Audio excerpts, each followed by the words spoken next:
Bismillahirrahmanirrahim. Assalamualaikum warahmatullahi wabarakatuh. Halo teman-teman semua, perkenalkan nama saya Siti Hadijah. Saya dari program studi perbankan syariah.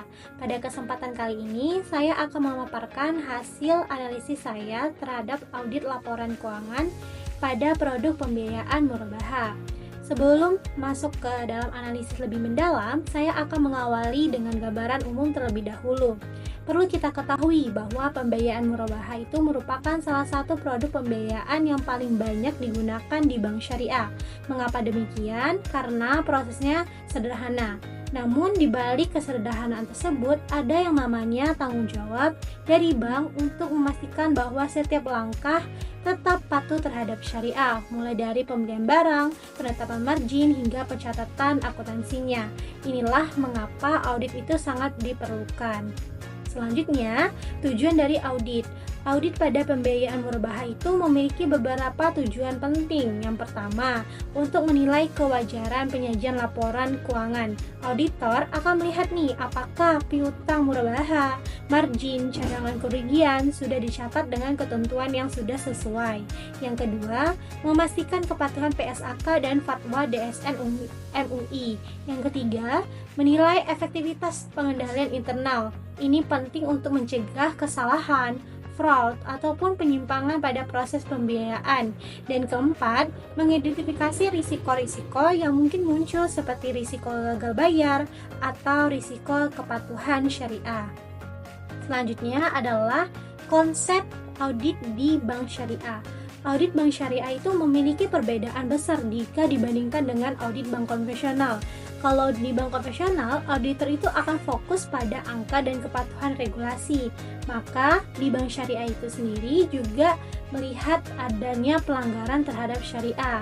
Audit bank syariah ini mencakup dua aspek, teman-teman. Yang pertama, audit finansial, yaitu memastikan laporan keuangan itu disajikan secara wajar.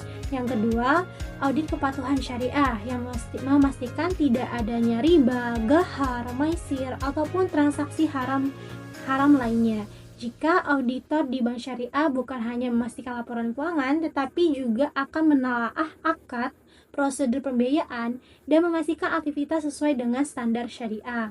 Yang kelima adalah karakteristik pembiayaan murabaha. Nah, pembiayaan murabaha sendiri memiliki karakteristik yang berbeda dari produk lainnya. Yang pertama, murabaha itu adalah akad jual beli, bukan akad piutang. Jadi, bank sendiri membeli barang, kemudian dibutuhkan nasabah, lalu menjual kembali dengan margin keuntungan yang telah disepakati. Yang kedua, bank harus memiliki barang terlebih dahulu sebelum menjualnya. Yang ketiga, margin keuntungan harus disepakati sejak awal dan sifatnya itu adalah tetap. Selanjutnya adalah standar regulasi yang digunakan. Yang pertama adalah PSAK 102 yang mengatur tentang akuntansi murabaha meliputi pengakuan, pengukuran, penyajian, dan pengungkapan. Yang kedua, fatwa DSN MUI yaitu nomor 4 tahun 2000. Yang ketiga, SPAP yaitu standar profesional akuntan publik yang menjadi pedoman dalam melakukan audit. Yang terakhir adalah standar audit AOAFI yaitu standar internasional yang khusus lembaga keuangan syariah.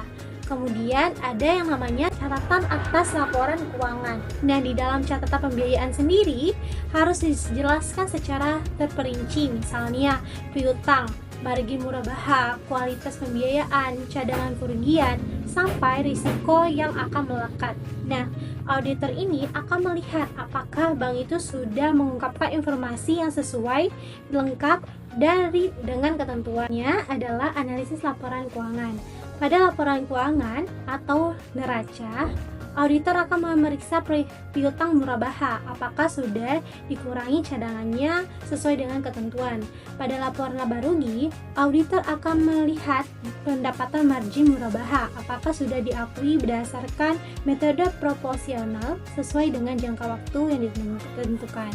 Selain itu, auditor akan meninjau nih rincian akad murabaha seperti harga pokok barang, margin keuntungan, jangka waktu pembiayaan, kualitas pembiayaan, serta cadangan kerugian yang telah disepakati oleh bank.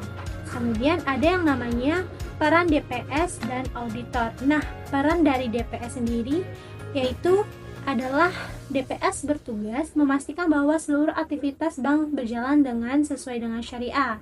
DPS memeriksa akad, prosedur pembiayaan, hingga praktik operasional di lapangan. Jika ada pelanggaran syariah, DPS akan memberikan rekomendasi perbaikan. Sementara itu, auditor akan mengevaluasi laporan dari DPS. Auditor akan memeriksa apakah rekomendasi dari DPS telah ditindaklanjuti oleh manajemen bank. Dan jika ditindaklanjuti, itu akan bisa menjadi temuan dari audit sendiri. Kemudian sistem pengendalian internal. Nah, sistem pengendalian internal ini adalah salah satu aspek yang terpenting dalam audit. Pengendalian internal ini memastikan pembiayaan murabaha berjalan dengan prosedur dan dapat mencegah kecurangan. Beberapa hal yang diperiksa oleh auditor adalah apakah ada pemisahan tugas antara AO, analisis, dan pembagian pembukuan. Yang kedua, proses persetujuan pembiayaan dilakukan sesuai dengan kewenangan. Dan apakah monitoring pembiayaan angsuran dilakukan secara rutin. Kemudian ada yang namanya risiko murabaha, seperti risiko gagal bayar, nasabah tidak bisa memenuhi kewajibannya, risiko operasionalnya, kesalahan prosedur dokumen tidak lengkap, ataupun proses monitoringnya yang tidak optimal. Yang ketiga, risiko kepatuhan syariah. Kemudian temuan audit. Dalam beberapa kasus, auditor itu akan menemukan beberapa temuan yang cukup sering terjadi. Misalnya, margin murabaha tidak sesuai dengan akad, barang belum benar-benar dibeli oleh bank tetapi pembeliannya sudah dicairkan, atau pelanggaran prinsip terhadap layanan syariah tersendiri.